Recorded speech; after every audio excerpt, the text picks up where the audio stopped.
En l'an de grâce 1123, le roi Louis VI Capet, dit le Gros, affrontait aux frontières du royaume son cousin Henri Ier Beauclerc, roi d'Angleterre et duc de Normandie.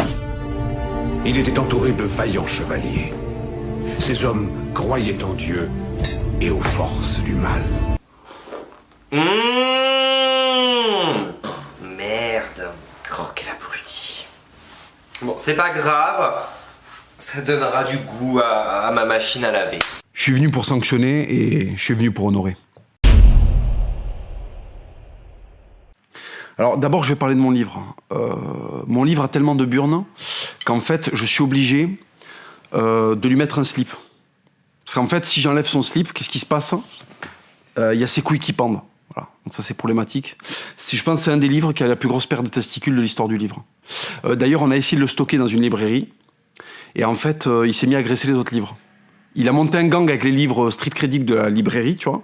Et il a fait tapiner les livres de Yann Moix, les livres de Émeric Caron et les livres de Christine Angot. En fait, il a monté une équipe avec le livre de Mathias Köpping et le livre de Marius, Parcours Commando. Voilà. Et donc, en fait, à trois, ils se sont mis à administrer la librairie, à frapper les autres livres, à les agresser. Et en fait, ils ont foutu la sale ambiance. Donc, les librairies me l'ont renvoyé parce qu'il était trop agressif. Voilà. Il faut savoir que c'est un livre qui a un taux de testostérone énorme. La nuit, je peux pas le mettre dans ma bibliothèque parce qu'il dégueulasse tout. Il transpire tellement des burnes qu'en fait, il mouille les autres livres. Donc, je suis obligé de le conserver dans un saladier. Voilà, ça c'est tout ce qu'il a transpiré des couilles en une nuit, en fait. Je vous laisse imaginer le... en fait, il boit pas d'eau. Il boit du Viandox et il boit du Red Bull et du Viandox, en fait. Et après, il sue. Voilà. Je le mets dans le saladier. Le matin, j'arrive, il y a 33 centilitres d'eau, en fait. Le mec sue une canette de couilles par jour. C'est incroyable. Donc, je sais pas ce que je vais faire de ce livre. Achetez-le. J'en peux plus les stocker. Je suis obligé de passer à serpillère sans arrêt. Il faut savoir que ce livre sonne au portique. Ce livre est tellement violent qu'en fait, même quand je lui vide les poches, il sonne au portique. Il est insortable, en fait. La dernière fois, je l'ai emmené en boîte, il s'est embrouillé avec des gitans sur le parking, il les a provoqués. Il était sous, il était accoudé au BM, comme ça, il a sorti sa tête de livre et il a commencé à insulter des gitans. Voilà. C'était pas le truc le plus intelligent à faire, mais voilà, c'est comme ça, c'est moi qui l'ai fait, j'en ai la responsabilité, donc je le gère. Je suis désolé par avance si l'occasion des dégâts chez vous, désolé. Alors là, il y a une vidéo qui circule sur Internet où on voit un jeune élève en train de braquer sa prof. Mais là, madame, tu m'es absent. Tu m'es présent. Mais t'es présent, là, moi, mais absent. Tu m'es présent, purée. Bon, résultat de 60 ans de laxisme et de vote PS par les membres de l'Éducation nationale. Donc là, en fait, ils sont un peu en train de reprendre leur merde. Il y a un côté rigolo, mais le problème, c'est que cet énergumène-là n'a pas été puni, en fait. C'est-à-dire qu'il braque une prof, normalement, sa tête doit être séparée de son corps. Alors que là, le mec vit toujours et doit toujours percevoir des indemnités de la CAF, en fait. Donc là, il y a un problème. Je pense que le corps professoral n'est plus à même de gérer ses élèves. C'est-à-dire que la stricte crédibilité des élèves est montée tellement haut que maintenant, les profs ne servent plus à rien, sont devenus des inutiles. Il faut la Légion. L'éducation nationale a besoin de la Légion. L'éducation nationale veut la Légion, le peuple français veut la Légion à l'éducation nationale. Il faut vraiment que voilà, les classes soient administrées par des mecs de la Légion. Parce qu'actuellement, les profs, c'est ça. C'est pas possible ce que tu fais, Christian. Je te rappelle que t'es là, dans la classe relève, pour justement... Voilà, justement pour ça. Tu me parles pas. Oui, j'ai compris, t'es en train de me tutoyer, tu me dis casse-toi. Vous me parlez pas. C'est déjà mieux. Mais t'es là pour travailler ça, d'accord? Donc là, tu me tutoies, tu me dis casse-toi, c'est un avertissement. D'accord. Sérieusement, je sais. Je vous explique un truc, je m'en fous. Je sais que tu t'en fous, mais moi je te dis que je fais mon travail. Je m'en fous. J'ai compris. Alors qu'à la Légion, tous les problèmes se règlent comme ça. Rassemblement! Rien à bon! C'est pas une asile pour les réfugiés politiques ici! Il est ici pour vous apprendre les choses correctement, là! Allez, ferme ta gueule en avant! Remettez-vous en gardez-vous sur le grand, c'est là! Les vacances sont terminées définitivement. Vous n'êtes pas ici pour se servir de système! Non, ça c'est une grosse merde, ça c'est une grosse merde! Réveillez-vous! Voilà, là on sent que c'est efficace. Là on sent que si Jean-Michel Chocapic avec son pistolet là, en train de braquer sa prof, il croise Jean-Michel Polonais de la Légion, en fait il y en a un des deux qui va fermer sa gueule et en fait l'ordre va revenir. La société française a besoin de ça. On le sent. D'ailleurs il n'y a qu'à voir dans les autres sociétés, la discipline règne. On est le seul pays à croire que ce laxisme est une réalité contre laquelle on ne peut rien faire. Si je prends l'exemple par exemple de la Russie, la Russie, voilà, les gosses, ils font ce genre de trucs. Une discipline qui rythme la journée.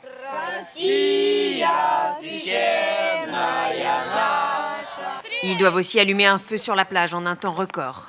Bogdan Novikov a beau être l'un des plus jeunes, c'est l'un des meilleurs soldats. Il participe à ce camp pour la 4e fois et ne se laisse jamais aller. Enfin, les jeunes recrues doivent apprendre le maniement des armes. Comme monter et démonter une vraie Kalachnikov en un temps record. Quand je manie cette arme, j'ai l'impression que mon pays est le meilleur, le plus digne, et qu'il peut se protéger s'il le faut. Voilà. Est-ce que vous arrivez à percevoir la différence entre un enfant qui arrive à démonter une Kalachnikov en 10 secondes et un autre qui braque son prof pendant l'appel? Est-ce qu'il n'y a pas un décalage entre les deux mondes? Et c'est censé être les Russes les méchants. Je comprends pas en fait. Les Russes sont les méchants, mais leurs enfants hissent leur drapeau avec fierté. Et nous, on est les gentils. Et en fait, la prof se fait braquer. Qu'est-ce qui se passe? C'est pas normal. En Corée du Sud, hein, c'est pas régime dictatorial, là, c'est la démocratie. À la récréation, les enfants sont triés, ils se roulent dans la merde en fait.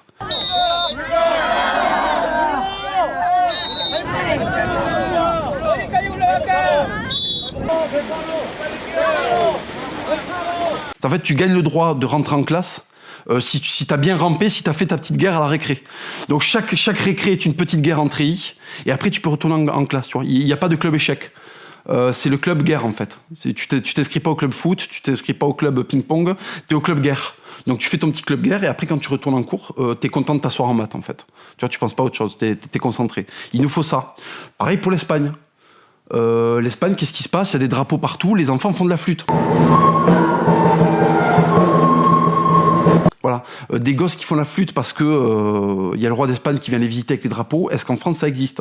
Est-ce que quand Emmanuel Macron va dans le 93, il y a des enfants avec des flûtes? Non, il y a des enfants avec des pinchites en train de les découper pour les distribuer à la Courneuve en fait. Donc ça c'est un peu problématique. Et alors, beaucoup pensent que cet élève a fait ça parce que c'est un Africain, hein, on va dire les choses.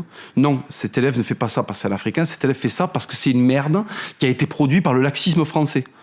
Parce qu'en Afrique, ça se passe pas comme ça. Et Diaoué, on n'est pas là pour s'amuser.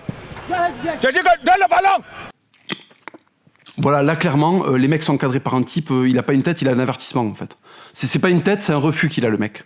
Et d'ailleurs quand les mecs parlent, on sent que, en fait, on dirait des enfants soldats, en fait. Quand tu aimes ce que tu fais, il y a des privations.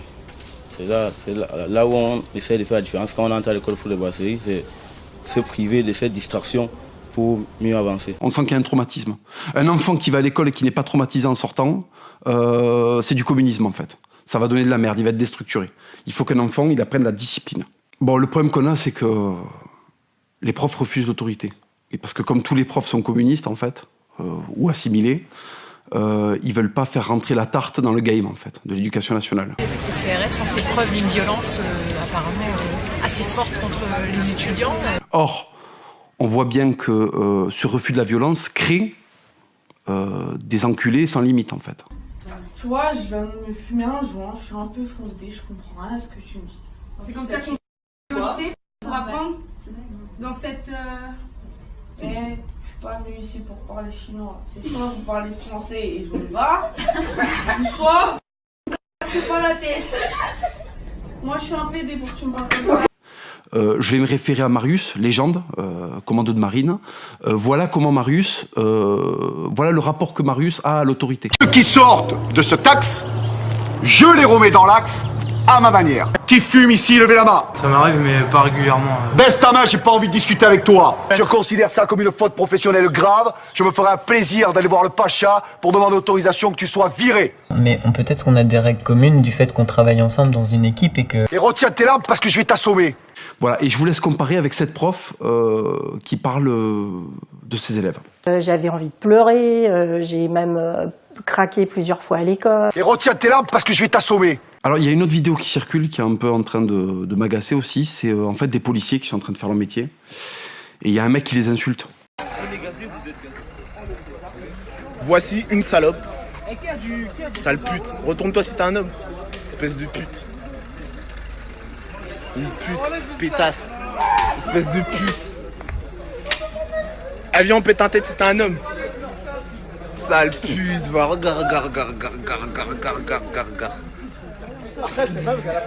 D'accord. C'est vrai. Mais ça, c'est là, Michael, soit tu gazes, ouais, Michael. Sinon, on nique les condés, Michael. Mais non!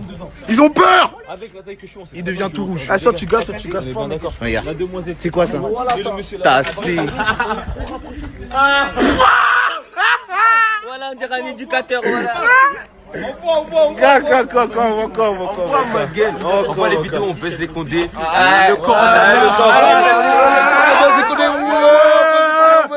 Et ce mec-là, en fait, ne se fait pas tuer. Alors que normalement, quand tu insultes la police, minimum, si tu te fais péter les phalanges, ta tête, tu prends une gifle, ta tête doit faire, enfin, elle doit prendre un angle inhabituel, tu vois. Et là, en fait, il se passe rien. Pourquoi? Parce que la police française n'a le droit de rien faire. Alors que dans d'autres pays, on se régale. Voilà. Je vais prendre l'exemple du Congo. Dans les commissariats au Congo, les flics attrapent les mecs et ils les forcent à se taper entre eux, en fait. Donc en fait, t'as des mecs de 2 mètres qui attrapent des voleurs et ils les mettent ensemble dans une pièce, ils leur disent frappe-le. Et si le mec se frappe pas assez fort, ils le frappent tous ensemble. Donc le mec s'active pour frapper son pote.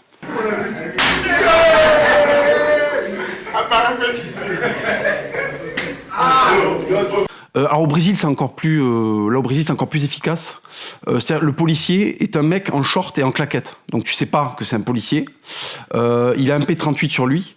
Et en fait, quand t'as des mecs qui braquent, des fois, ben voilà, ils prennent une cartouche. En fait, ils sont en train de braquer. Et puis t'as un flic qui arrive et qui les flingue à la Ice Cube, en fait. Il les flingue à la Easy dans les clips des années 90.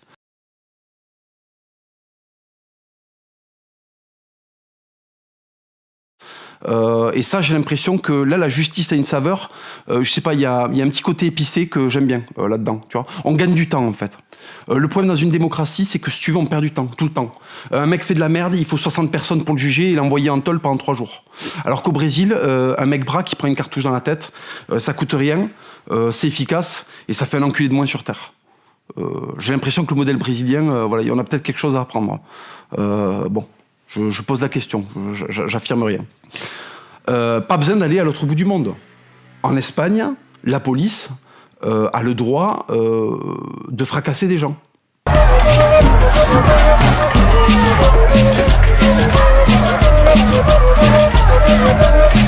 Voilà, là on voit bien que l'Antifa, en fait, il prend des coups. Et ça s'arrête là. En fait, il fait une manifestation et ça s'arrête là. Je suis pour. J'espère qu'on va arriver à faire ça en France.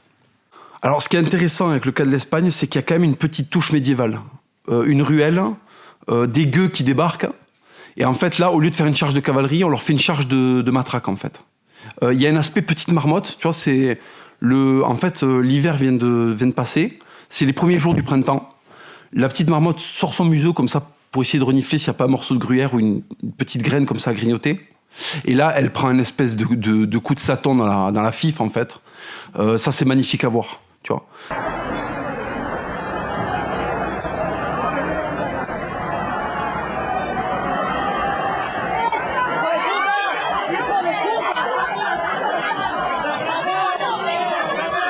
C'est le moment où le peuple se dit peut-être que cette semaine on va prendre le pouvoir. Et en fait non, la police de Franco déboule et lui dit non, cette semaine en fait tu vas aller te faire réparer les phalanges chez le docteur. Voilà. Et ça, si tu veux, c'est un truc que les mecs se disent qu'en fait, peut-être qu'ils vont se faire exploser les paluches par des coups de matraque, tu vois, comme au Chili en 1975. Peut-être que ça fait un influx chimique sur leur cerveau qui fait qu'après, ils se disent « Ah ben non, finalement, je vais fermer ma gueule, je vais aller trouver du travail et être actif pour mon pays. » Au lieu de traîner, de boire des 8-6 et d'écouter les Berruriers noirs, en fait. Tu vois. Donc peut-être que finalement, en fait, la gifle peut tout résoudre. Peut-être que ce monde, tu vois, on cherche des solutions écologiques, en fait. On est en train de se demander s'il faut pas faire des vaisseaux pour partir, pour coloniser Mars. En fait, non. Il faut juste mettre des calottes sur Terre. Et tout peut être réglé. Par la gifle, tout peut se régler. Moi, je crois en la sainte gifle, en fait. Là où la gifle doit régner, là où le laxisme règne, en fait. Voilà. Et la solution viendra de là. En 1900, il y avait des mecs qui partaient en Afrique, qui faisaient des expéditions, tu sais. Et en fait, ils amenaient des anthropologues et des zoologues avec eux pour consigner des nouvelles espèces. D'oiseaux, d'huîtres, de poulpes, ce que tu veux. Et en fait, sur Internet, j'ai envie de me payer les services d'un zoologue parce qu'en fait, sur Internet, il commence à y avoir des espèces que j'ai envie de comparer aux oiseaux rares. C'est-à-dire que là, c'est coloré, ça fait des bruits bizarres. Tu vois, les mecs, quand ils ont débarqué en Afrique, ils connaissaient que le pigeon. Et tout d'un coup, ils ont vu des oiseaux qui faisaient comme ça, tu vois. Mais qu'est-ce que c'est, tu vois. Donc, ils les faisaient dessiner. pour s'en rappeler, pour en parler après à Paris. Et s'ils pouvaient, ils en décagnaient un. Il l'empaillait, tu vois, il lui mettait du fourrage dans le cul, il le ramenait au Muséum d'Histoire Naturelle de Paris. Et après, les gens étaient là, ah oui, bah c'est incroyable cette espèce, tu vois. Voilà. C'était pour découvrir le monde. Et en fait, l'autre jour, je me baladais dans cette jungle qui est YouTube, en fait, et je tombe sur une vidéo de Bilal Hassani. Alors là, Bilal Hassani, bah écoutez, je vous laisse constater. Bonsoir Paris, yeah. Salut tout le monde, c'est Bilal Hassani, j'espère que vous allez bien. Moi perso je vais super bien. Alors là je sais pas ce qui s'est passé. Au Moyen-Âge, Saladin, le mec parle normalement, il a une armure, tu vois, on se donne rendez-vous pour se faire des croisades, c'est sain. Je vous accorderai à tous, sauf conduit jusqu'en terre chrétienne. Bonsoir Paris, yeah. Tu vois, on va se massacrer, on s'appelle, une demi-heure après on est tous à Jérusalem, on se tape dessus, bon, et puis après chacun rentre chez soi et puis c'est propre quoi, il y a un côté digne, tu vois, ça c'était les Arabes d'avant, bon enfin Saladin était kurde mais je veux dire ça c'est comme ça fonctionnait avant. Là aujourd'hui je comprends pas, Bilal Hassani il y a on dirait une occurrence, tu sais 404 erreurs comme ils disent en informatique. Je ne comprends pas. C'est si tu veux, en 700, bon, les mecs déboulaient à cheval, il y avait une bataille, ils faisaient un speech et on allait se cartonner. Je suis William Wallace. William Wallace fait 7 pieds de haut. Oui, c'est ce qu'on m'a dit. Et il tue l'ennemi par centaines, hein. Et s'il était là, ses yeux lanceraient une pluie d'éclairs à faire trembler l'armée anglaise. Et des boules de feu seraient projetées de son cul. Bah non, je fais pas la PUTE, j'apprends à ta meuf à se maquiller, qu'est-ce que tu m'emmerdes? Mais Bilal Hassani n'est pas le seul oiseau rare, parce que c'est quand même une sacrée jungle, YouTube. Il y a aussi Lucas Adorable. Alors je ne comprends absolument pas comment je peux avoir 600 kilos après avoir fait 5 pages où je racontais l'histoire d'un enfant qui apprenait à se servir d'une fourchette. Et retiens tes larmes parce que je vais t'assommer. Alors Lucas Adorable c'est pareil, je comprends pas. Il y a eu les Gaulois, les Romains, les Visigoths, les Francs. Bon normalement là si tu veux, c'est bon, là les couilles elles sont pleines. Et 2018, paf, le réveil sonne et en fait j'allume internet et voilà. Ah là là là là là là là. Ah putain je brille. On ne sait plus si je fais une vidéo ou le trottoir là. Bon, il reste cela dit quelques mecs d'avant. Je pense notamment à Haftor. Alors Haftor il fait je sais plus 2 mètres et quelques, il fait 150 kilos ou 180 kilos. Et alors lui en fait sa vie c'est qu'en fait il refuse la modernité, il trouvait que c'était trop de la merde, donc en fait il a dédié sa vie à porter des troncs et à soulever des pierres. Tu vois, il fait des trucs qu'on faisait en l'an 30 000 avant Jésus-Christ. Et il s'est dit non mais finalement c'était pas mal, tout le reste c'est de la merde, internet ça sert à rien, envoyer des pocs à des fils de pute sur Facebook c'est de la merde, tweeter des trucs c'est pédé, qu'est-ce que je vais faire? Je vais soulever des pierres en fait. Le mec est coincé en Islande, il n'y a pas grand chose à faire, tu vois. Donc en fait, il prend des pierres de 150 kilos, 155 kilos exactement, et en fait, il les soulève, il les relâche, et son peuple l'adore pour ça. Donc ça te donne l'indice de, tu vois, l'indice de civilisation de l'Islande des moyens. Il est parti en Afrique. Les Africains n'avaient pas vu un blanc comme ça depuis... ils voient que des mecs en Sarwell qui débarquent pour essayer de leur faire des trucs avec des puits, tu vois, ça leur casse les couilles, hein, parce qu'ils leur font des... Tu vois, ils les soignent, ils leur disent il faut pas que t'aies 15 femmes et que t'ailles massacrer l'ethnie d'en face. Ça les gonfle. Alors que quand tu leur envoies un blanc qui traîne des avions, qui soulève des bagnoles, en fait, ils se régalent. Là, ils adhèrent. Donc peut-être qu'il faut que les blancs se recalibrent pour redevenir les blancs à l'ancienne, en fait. J'ai l'impression que ce blanc-là, il a l'air de plus plaire aux Africains. Ils ont l'air de plus le respecter, tu vois. Peut-être parce qu'il soulève des trucs en fait personne ne peut soulever. Tu vois. C'est peut-être une piste. Lucas Adorable, voilà, je m'adresse à toi. Peut-être que c'est une piste que tu peux explorer. Laisser un peu le maquillage et aller soulever des trucs de 145 kilos. Peut-être que ça peut t'amener des trucs nouveaux dans ta vie. Voilà, sachant que Haftor, donc il soulève des trucs et après t'as toujours un journaliste qui vient et qui essaie de lui parler. C'est parce qu'il croit que le mec parle. En fait, le mec le pousse comme ça, il pousse un cri, il lève les bras. The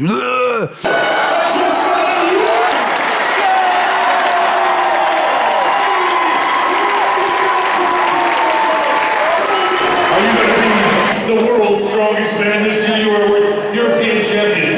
It's coming!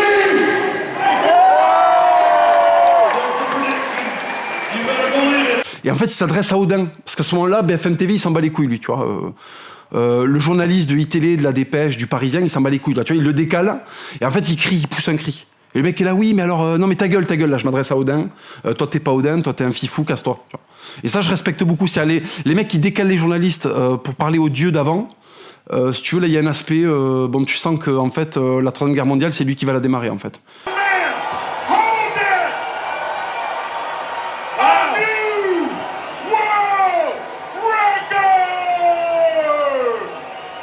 Il va poser un mec avec une gifle et en fait tout va partir de là, tu vois. C'est possible. Dans Les Hommes à l'ancienne, il y a aussi Jean-Claude Van Damme. Jean-Claude Van Damme qui a interrompu Marlène Schiappa avec un truc d'énorme algérien, en fait. Tu vois. La meuf est en train de parler, il lui met un énorme sifflement.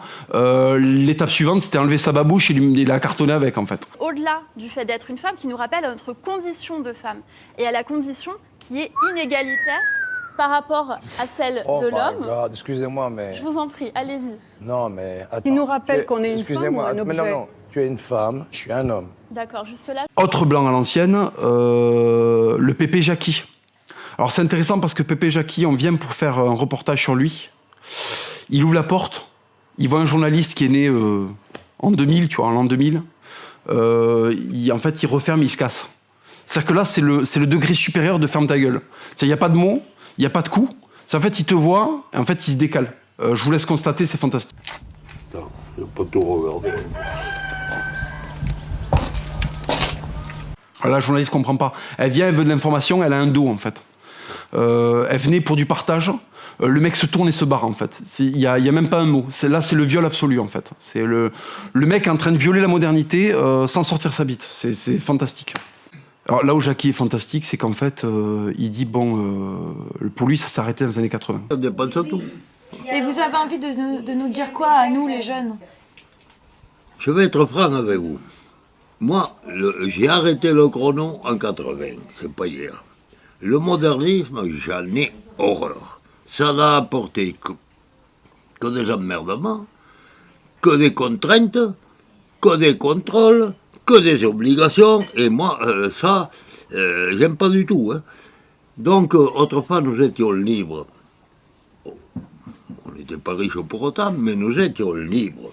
On avait l'impression d'être en dehors de tout.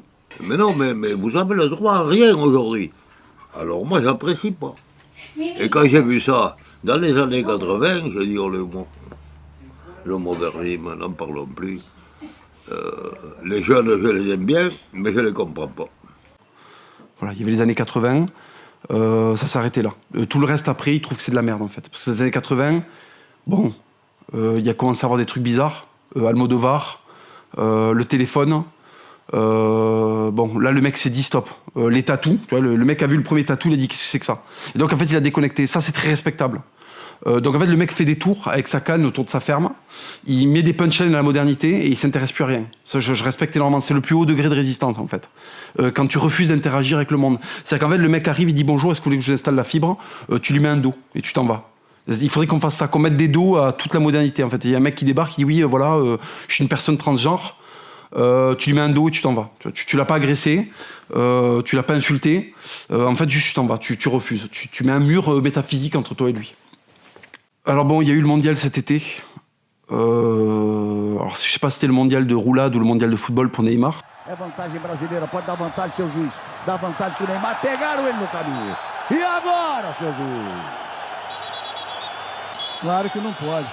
E aí, ele tirou o carro.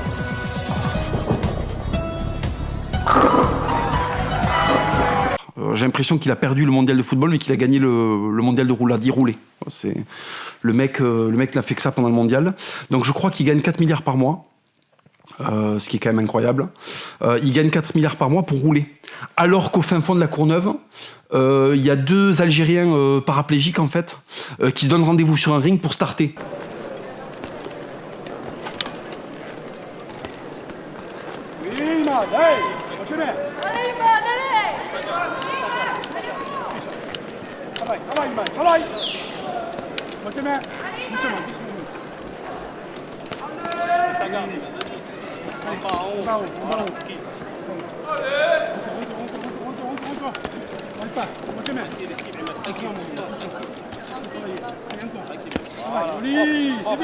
C'est que les mecs sont handicapés, Ils sont sur des fauteuils roulants. Bon, il y a un aspect Moyen-Âge quand même. Tu prends 2 handicapés pour qu'ils se roustent devant des gens qui ont payé 5 dinars pour les regarder. Tu vois, c'est un peu Bagdad en l'an 1002. N'êtes-vous pas rassasiés? Ne vous êtes-vous pas assez divertis? N'êtes-vous pas là pour ça?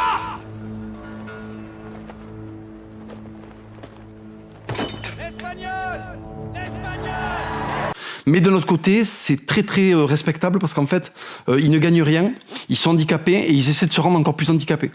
C'est-à-dire que les mecs sont déjà privés de leurs jambes, ils se disent si je cartouche le mec en face, non seulement il sera paraplégique, mais en plus il sera KO. C'est-à-dire que son cerveau va se déconnecter. Donc en fait, le degré de couille pour faire de l'handibox quand t'es paraplégique, c'est fantastique en fait. Il y a la possibilité que tu t'abîmes encore plus. Ta moelle épinière, en fait, elle a pris cher. Et tu lui dis non salope, peut-être que tu peux prendre plus cher encore. Peut-être que je peux finir juste en clignant des yeux. Donc les mecs se filent rendez-vous, il n'y a pas de catégorie de poids puisqu'ils sont assis. Donc t'as des mecs de 100 kilos qui asmatent des paraplégiques de 25 kilos en fait. C'est-à-dire que là, on a pris, il y a le Doc et Marty comme d'hab, tu vois, ils sont venus nous prendre en DeLorean et ils nous ont emmenés en Mongolie.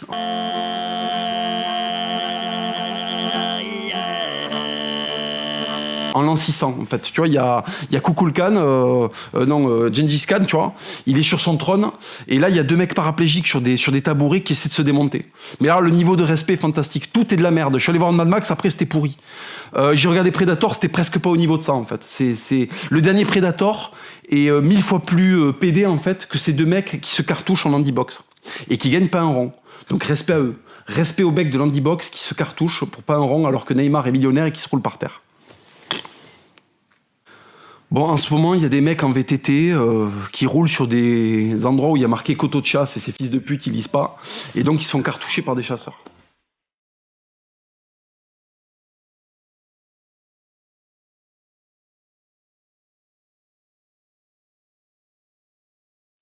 The Kazakhstan rider went up, he hit the bars, he lost the handlebars and he does a complete somersault. Oh, that was... Donc on veut interdire la chasse. Voilà. Alors il y a un truc qui est surprenant, c'est qu'en fait, dans tous les putains de reportages Arte que je regarde, et National Geographic, on voit toujours un papou avec un étui peignant, comme ça, en train de courser un petit lapin, tu vois, dans la forêt des tropiques du cancer, pour l'éclater soit avec un gourdin, soit avec un arc. Première prise. Et ce n'est qu'un début.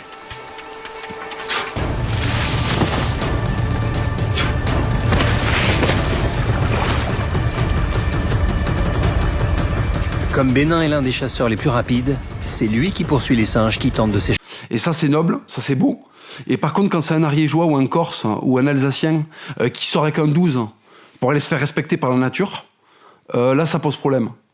Nous avons décidé de réouvrir la chasse à l'ours en Ariège et de mener une résistance active face aux agents de l'État.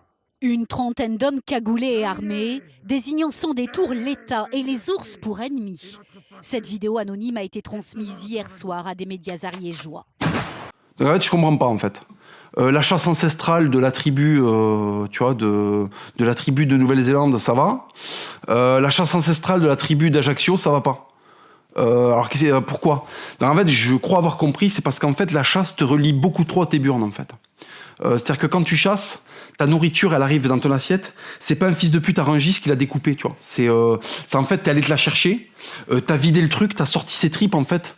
Quand t'appuies sur ses poumons, il y a un bruit de paix. Et en fait, il faut passer au-delà de ça pour manger la viande après. C'est-à-dire le truc, à un moment, tu prends son boyau, tu fais comme ça, et il y a toute la chiasse qui sort du cul du machin. Et après, tu vas le manger. Tu le pèles, tu vois sa gueule, il faut que tu la coupes, tu lui mets une broche dans le fion, et après, pendant 1 heure, il faut que tu le grilles, le truc, et tu le manges. Là, en fait, tu l'as mérité, ton sanglier. Il faudrait que, en fait, pour manger de la viande, tu la tues toi-même. Les mecs ne méritent pas de manger leur viande. Il y a beaucoup trop de mecs qui se lèvent le matin, qui sont journalistes chez Libération, qui mangent de la viande. Alors que, en l'an 500, journaliste à Libération, ça veut dire femme, en fait. L'autre mot pour journaliste de Libération, c'est femme. Tu restes dans la caverne, t'aménages des trucs, tu vois. Tu restes au village, tu vois, tu nettoies les marmites en fonte, en fait, pendant que les mecs sont en train de buter les sangliers. Donc je comprends pas pourquoi on attaque les derniers mecs qui vivent comme nos ancêtres les Gaulois, si tu veux. Y a rien de plus noble qu'aller cartoucher un sanglier pour aller le manger après. Tu l'as mérité, en fait. Voilà, c'est pas la Sodexo, contre 3,50 € remboursés par le conseil départemental qui te la met dans l'assiette à midi. parce que tu t'es donné la peine de naître dans le 93 en fait, et qu'il y a des subventions pour que tu puisses manger à la cantine. Tu comprends ce que je veux dire? Voilà, donc arrêtez de casser les couilles aux chasseurs. En fait, arrêtez de financer les mecs qui braquent des profs ou qui insultent les flics, tu vois. Retirez-leur leurs allocs et donnez-la aux mecs qui se cartouchent au fin fond de la Courneuve en handibox, et donnez-la aux chasseurs pour qu'ils achètent des plus gros 12, plus performants, pour faire une guerre contre les sangliers. Moi, j'attends le jour où en fait les chasseurs vont créer un pays, ça s'appellera Chasseland, et ils vont déclarer la guerre aux sangliers. Il y aura un front. Tu sais, les mecs creuseront des tranchées, ils attendront les sangliers feront des charges et les chasseurs les déboîteront, tu vois, pour mettre encore plus en PLS tous ces enculés de véganes qui cassent les couilles. D'ailleurs, il y a beaucoup de véganes qui sont en train d'emmerder des bouchers en ce moment. Attention à ce que vous faites, parce qu'en fait, un boucher, c'est un mec qui coupe des steaks toute la journée. Je pense qu'il a plus de respect pour un bœuf que pour un mec qui mange du boulgour. Donc en fait, attention à ce que vous faites. Si vous les emmerdez trop, à un moment, les mecs vont sortir avec un hachoir et il va y avoir des bras de vegan, tu vois, en vitrine, avec marqué 4,50 € parce qu'il n'y a que de l'os. Donc faites attention. Moi, je pense que les bouchers, faut pas trop les emmerder en fait. C'est un conseil que je donne. Voilà, de mémoire, il faut pas trop leur casser les couilles, a priori. Bon, je suis natif toulousain et je suis d'origine castillane et aragonaise, qui sont les 3 régions historiques en fait du royaume wisigoth. Et je trouve que ce royaume était assez street cred. Et en fait, le titre est vacant. Il y a eu Recesvent, Sventila, Wamba, Agila. Ils sont tous morts. Et en fait, le titre de roi des Visigoths est vacant. Donc, j'appelle Stéphane Bern. Voilà. Stéphane Bern, si tu m'entends, je veux être couronné dernier roi des Visigoths, en fait. Donc, il faut que tu m'aides. Il faut que je trouve un prêtre. Il faut que je trouve un forgeron pour me faire ma couronne en fait de Visigoth. Et il faut que je trouve un lieu. Ça risque d'être Rennes-le-Château.